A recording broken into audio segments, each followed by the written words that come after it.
ITC వాళ్ళు wow ప్రాజెక్ట్ని నిర్మించారు. అందరూ చెప్తున్నారు కూడా, కానీ ఎవరూ పాటించడం లేదు. కందుకూరులో ఎక్కడ చెత్త అక్కడ పేరుకోపోయింది. ఈరోజు సీఎం గారు వస్తున్నారని అందరూ చెత్త తీయడం జరిగింది, కానీ రోజు కూడా అలా క్లీన్ చేయాలని చెప్తున్నాను. అందరూ మన ఊరు మనమే క్లీన్ చేసుకోవాలి, ఎందుకంటే భూమి మీద నివసిస్తున్నాం కాబట్టి. భూమి అనేది త్వరలో అంతరించిపోతుంది ఇలా ఉంటే. ఎందుకంటే సైన్స్ వాళ్ళు రీసెర్చ్ చేసి మాకు ఐటీసీ వాళ్ళు వచ్చి చెప్పడం జరిగింది. భూమి అంతా కూడా ప్లాస్టిక్తో కలుషితం అయిపోతుంది, అది ఆపాలని అనుకుంటున్నాను. నేను వచ్చే సంవత్సరం కూడా ఇలానే నా పాత పుస్తకాలు, పేపర్స్ రీసైక్లింగ్ ఇస్తాను. మీరు కూడా ఇక్కడ ఉన్న వాళ్ళందరూ పుస్తకాలు మరియు ప్లాస్టిక్ రీసైక్లింగ్ చేయడం వల్ల భూమి అంతా కూడా ప్లాస్టిక్తో కలుషితం అవ్వకుండా జరుగుతుంది. అలాగే మనల్ని మనమే కాపాడుకోవాలి. ధన్యవాదాలు. ఓకే అమ్మా, గుడ్. నీకేంటమ్మా స్ఫూర్తి ఎట్లా వచ్చిందా? మనకి ఇది నీకు ఎట్లా ఆలోచన ఎట్లా వచ్చింది? ఎందుకంటే ఇప్పుడు ఎవరు చెప్పారు, ఎట్లా ఆలోచన వచ్చింది? వాళ్ళకు కూడా ఒక మెసేజ్ ఇస్తే అందరు కూడా రాష్ట్రంలో అందరూ ఆలోచిస్తారు.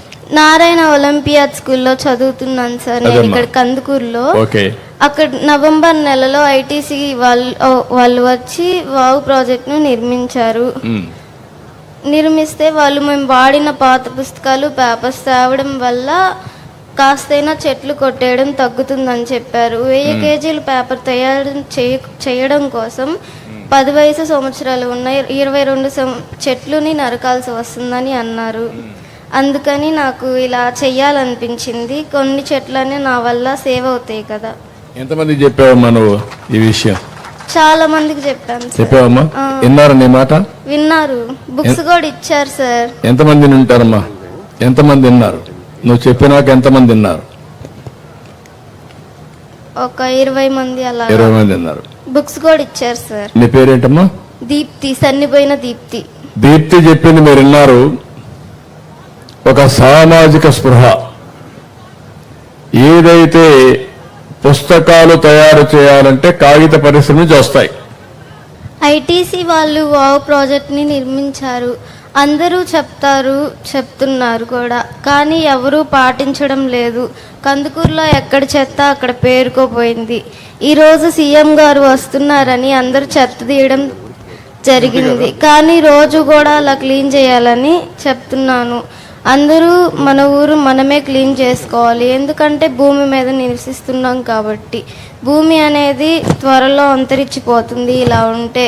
ఎందుకంటే సైన్స్ వాళ్ళు రీసెర్చ్ చేసి మాకు ఐటీసీ వాళ్ళు వచ్చి చెప్పడం జరిగింది. భూమి అంతా కూడా ప్లాస్టిక్తో కలుషితం అయిపోతుంది, అది ఆపాలని అనుకుంటున్నాను.